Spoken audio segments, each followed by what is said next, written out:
So when you look at an organization, what do you usually see? I mean, what do you look for? A CEO? A headquarters, yeah, a clear chain of command. Exactly. Well, today we are going to take those assumptions and basically flip them completely on their head. We're diving into this unstoppable, almost regenerating power of groups that don't have leaders. We're focusing on this big distinction between a centralized hierarchy, the spider, and a decentralized adaptable network, the starfish. And our sources today really show why that old school structure can actually cause powerful groups to just crumble, while a bit of chaos makes others, unstoppable. Okay, let's start with a really surprising story from neuroscience. It's about this failed search for something called the grandmother cell. Right. So neuroscientists, for decades, they were absolutely convinced that memory, especially a really complex memory, like the face of your grandmother, it had to be stored in one specific centralized neuron. Like a single file in a filing cabinet. Exactly, a grandmother cell. And they spent years wiring people up, just waiting for that one special neuron to fire. They just assumed that complexity demanded centralization. Wait, so you're saying their whole model was basically a corporate org chart for the brain, where one cell reports up to the main memory center? That's a perfect way to put it. They were looking for a literal headquarters for memory. But, the technology got better, and what they actually found was, well, it was a mess. And the shocking realization was that their whole assumption about hierarchy was just wrong. Memory isn't in one cell, it's distributed. It's a pattern across thousands of neurons all over the brain. And that, counterintuitively, is what makes the brain so resilient. Exactly. If the memory of your grandmother was just neuron 18,416, and you damage that one spot, poof, the memory is gone. Right.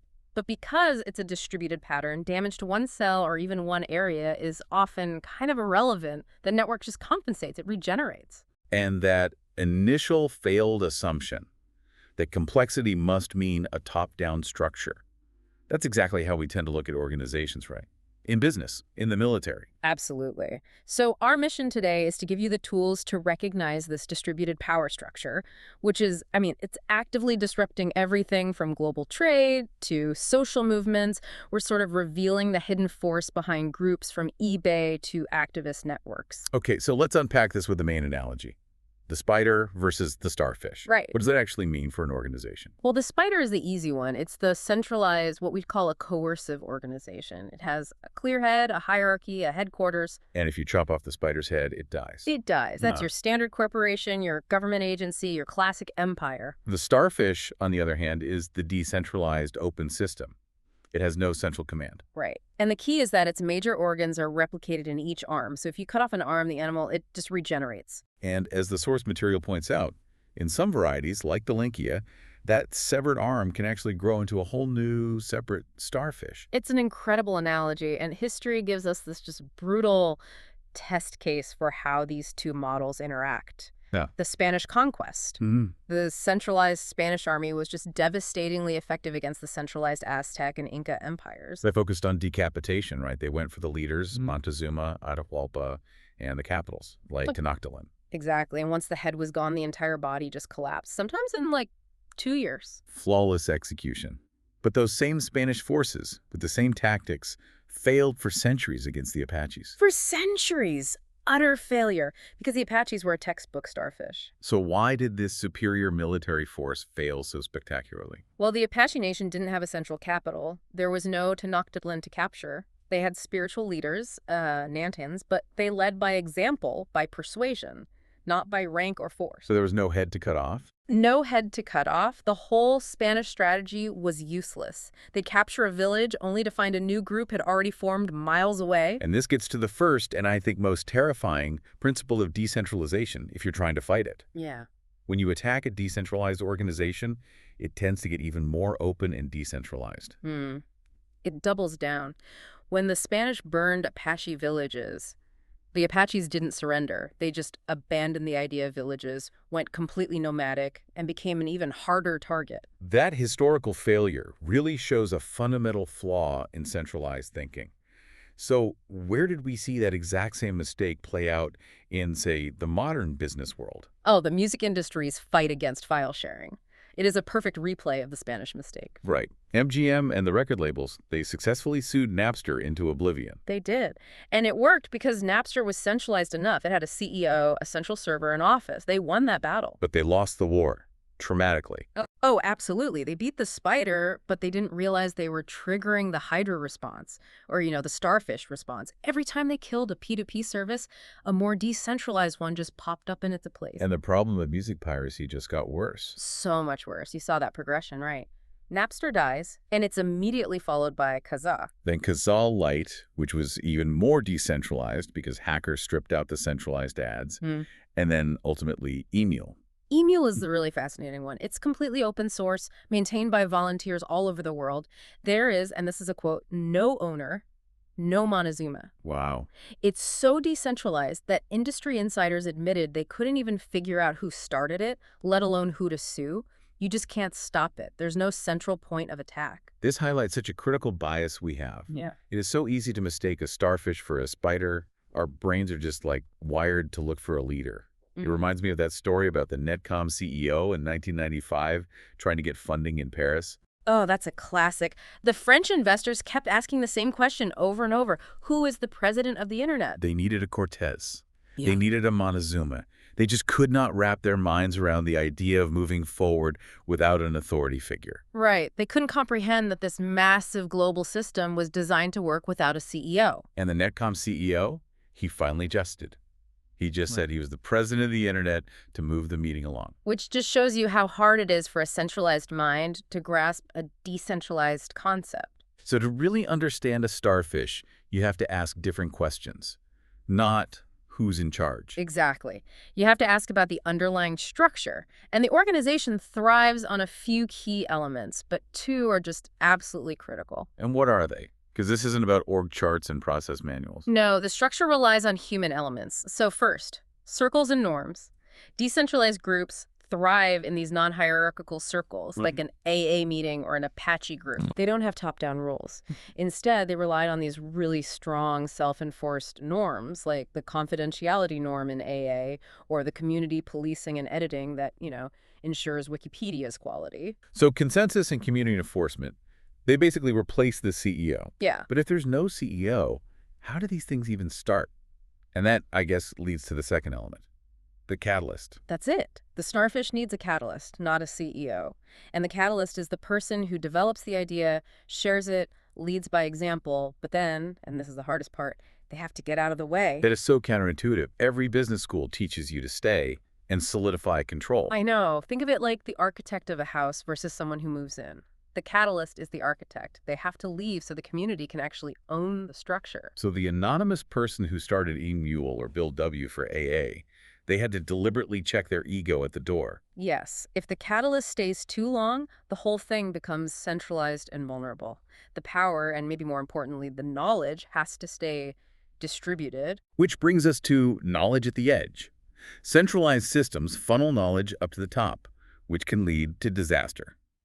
Like the 1935 Florida Keys hurricane. That's a tragic example. Oh. The local supervisor on the ground, he had accurate barometer readings. He knew extreme danger was coming. But that info had to go up this rigid chain of command to the U.S. Weather Bureau headquarters. And by the time headquarters processed it and approved a rescue, the window had closed. Right. The structural flaw, the centralization, was the killer, not the lack of information. And you compare that rigidity to a company like Toyota. Totally different. They operate on the principle that the person closest to the problem, the line worker at the edge, has the best knowledge. They didn't just listen. They implemented 100% of their line workers' suggestions. They basically operated like a giant innovating starfish where every arm has its own intelligence. And spider companies, just can't ignore this anymore. They have to adapt. They have to create hybrid organizations. I think the ultimate hybrid success story has to be eBay. They have a central structure, a CEO. They bought PayPal for security. But their core function is completely decentralized. How'd they do that? They empowered the users to police the system themselves, the user rating system. That created this incredibly powerful network effect that competitors like Amazon or Yahoo just couldn't break. The trust was built into the network. Exactly. That decentralized, crowdsourced reputation system became their biggest competitive advantage. People with a good track record could get an 8% premium on items. Reputation became more valuable than advertising. So the real challenge is finding that sweet spot, that perfect balance between centralization for security and decentralization for growth. It's a constant negotiation, and traditional spider companies like General Motors, they resisted that at their own peril. For decades, they stuck to this rigid, centralized assembly line. Until Toyota showed them a different way at the NUMMI plant.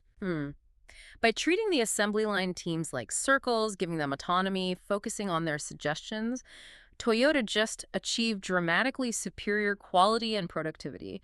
They brought starfish principles inside the spider. Okay, so we've talked about how to be a starfish and how to be a hybrid. But what if you're a powerful, centralized force and you want to actually defeat a starfish? Right. You don't fight it with firepower, you fight flexibility with property rights. The cow strategy.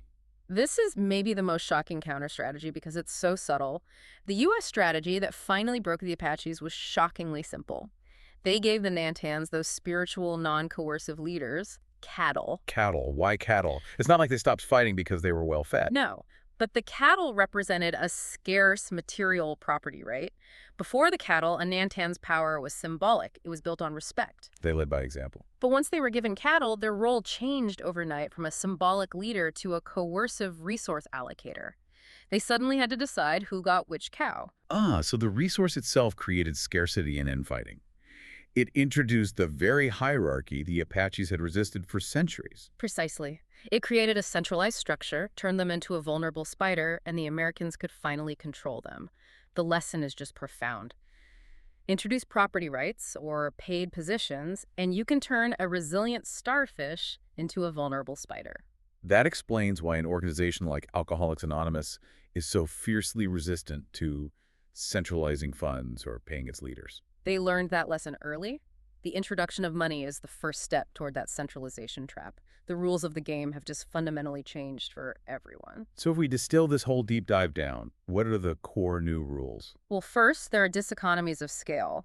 Being small and decentralized is now a fundamental economic advantage. I mean, look at Skype. A handful of employees challenged the massive, costly infrastructure of AT&T. Second, everyone wants to contribute. You see it everywhere.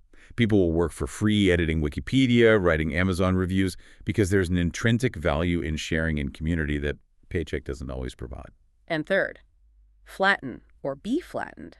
Centralized giants like IBM had to embrace open source models and decentralize their own internal units just to survive. You can't fight the Hydra. Sometimes the best opponent for a starfish is another starfish, or becoming a hybrid. So you now have the tools to spot the resilient starfish that are kind of hidden in plain sight. Yeah, the core takeaway is that while a decentralized organization might look messy or chaotic from the outside, it gets immense power and flexibility from those very qualities. So we'll leave you with this provocative thought. Look at an organization you're a part of right now, a work team, a hobby group, a community forum that you assumed has a clear leader. Is it actually operating as a resilient, regenerating starfish? If you cut off the perceived head, would it die, or would two new ones instantly grow in its place?